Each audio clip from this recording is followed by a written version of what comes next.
Welcome you all to the course on VLSI design. This video lecture is about CV characteristics of MOS transistor, that is capacitance versus voltage. How the capacitance is going to vary with respect to the different voltages. So what is capacitance? How the capacitors are formed in the MOS transistors? So especially here we are going to discuss about parallel plate capacitor. So the parallel plate capacitor will be looks like, so there will be two conducting plates. In between that your dielectric medium will be fixed. Okay, here the capacitors are formed between gate and the substrate. Okay, your silicon dioxide layer or silicon nitride layer will act as a dielectric medium. Okay, then there will be a capacitor in the MOS structures. Not only the capacitance between gate and the substrate, there are some other capacitance. There is nothing but your source and the substrate, as well as drain and the substrate. So during PN junction, during the reverse bias of the PN junction, there will be a capacitance formation is occurring between source and substrate and the drain and substrate. So we'll elaborate all this capacitance in this video. So your CV characteristics are majorly classified into three different things. Okay, they are categorized into three. The first one is we are going to describe what are the capacitance models we are going to discuss, and second one is the gate capacitance model, and the third one is diffusion capacitance model. Okay, how the capacitance are forming in the MOS structures. Okay, so which already I have discussed. So here the gate will act as one conducting plate and the substrate will act as another conducting plate. In between that there is a dielectric medium. There is nothing but silicon dioxide. Generally we all know the capacitance formula for a parallel plate capacitor is C is equal to epsilon into A divided by D, where epsilon is nothing but permittivity of the dielectric medium, A is nothing but area of the conducting plate, and D is the distance between the two plates.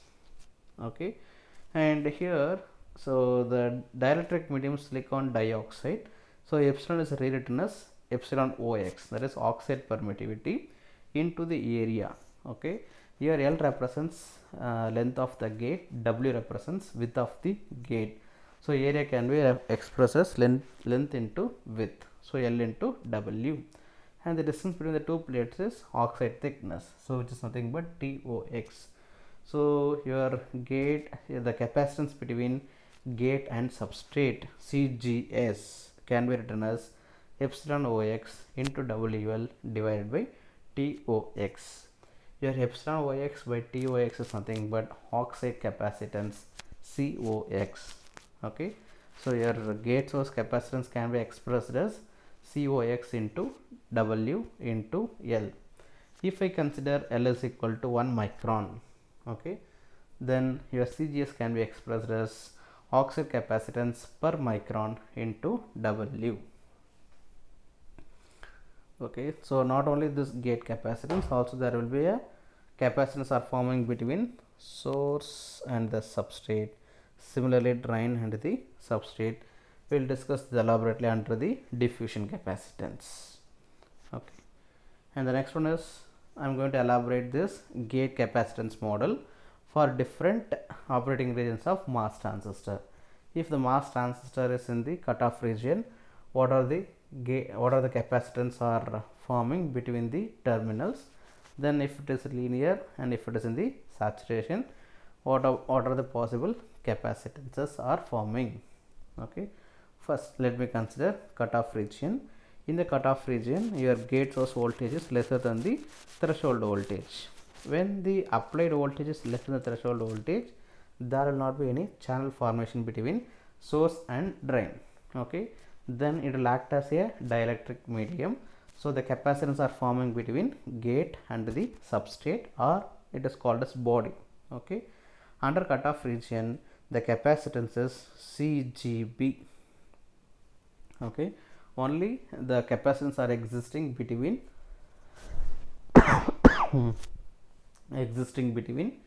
gate and the substrate, or gate and the body or bulk. Next, coming to the linear region. So in the linear region, the applied gate source voltage is greater than the threshold voltage. So there is a channel formation between the source and the drain. Okay, since there is a channel is created between source and drain, so there will not be any capacitance concept between gate and the substrate. Okay, now instead of that,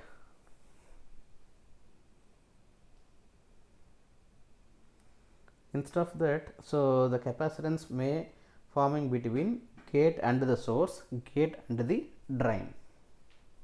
Okay, so instead of that, so the capacitance forming between gate and the source. So see here, so there will be capacitance between gate and to the source, similarly gate and to the drain. So here the capacitance are sharing between these two. So your CGS and CGD will be written as C0 by 2, where C0 is nothing but CG, that is gate capacitance, which is nothing but epsilon OX by TOX into WL. The last one is saturation regions. When the saturation region, your applied gate source voltage is far greater than the threshold voltage, as well as your VDS is greater than or is equal to VGS minus VTN. Okay, so at this point your channel gets pinched off. Because of pinched off, the capacitance is reduced to 2 by 3 C0 from C0. Okay, so this is all about the basic gate capacitance model. Okay, now I will give the summary. So this is a summary table. So I have taken 3 capacitance. One is nothing but gate and bulk, other one is gate and the source, the third one is gate and the drain. If I consider cutoff region, so the capacitance are forming between gate and bulk, so rest of the two are 0, so the total capacitance is C0.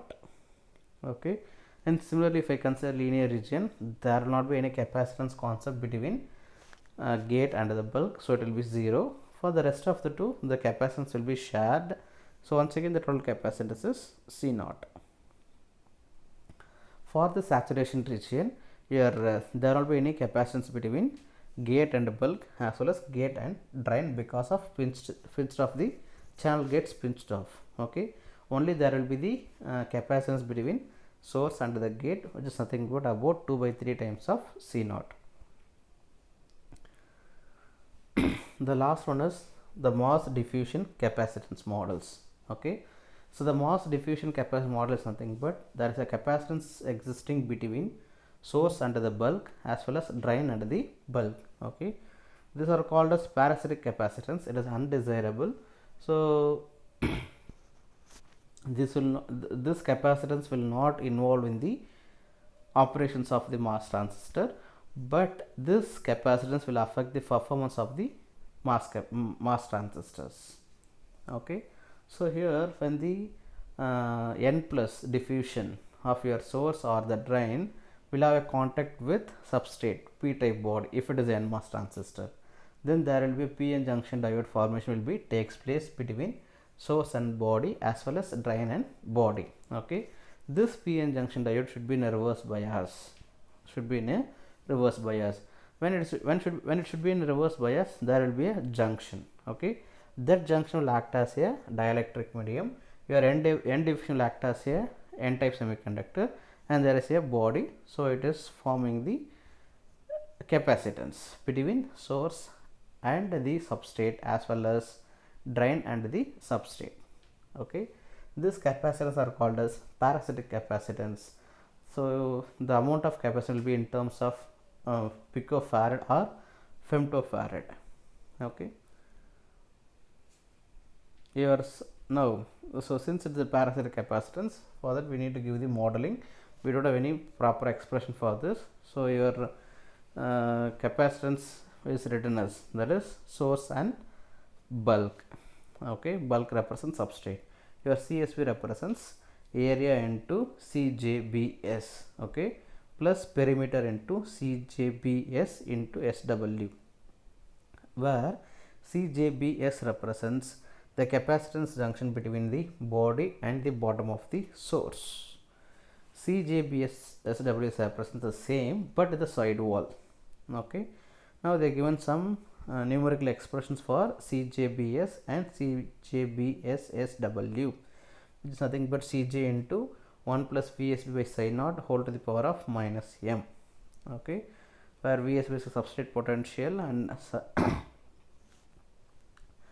and SCJS junction capacitance, it's all simulated values. So this is a deficient capacitance always parasitic, it is undesirable. So it will be very minimal amount of capacitance or exist between source and the substrate as well as body and the substrate. So that's all about this video. If you have any queries regarding your capacitance versus voltage characteristics, you can mail to me at arunkumar@savitana.ac.in. So I'm ready to clarify your doubts. Thank you.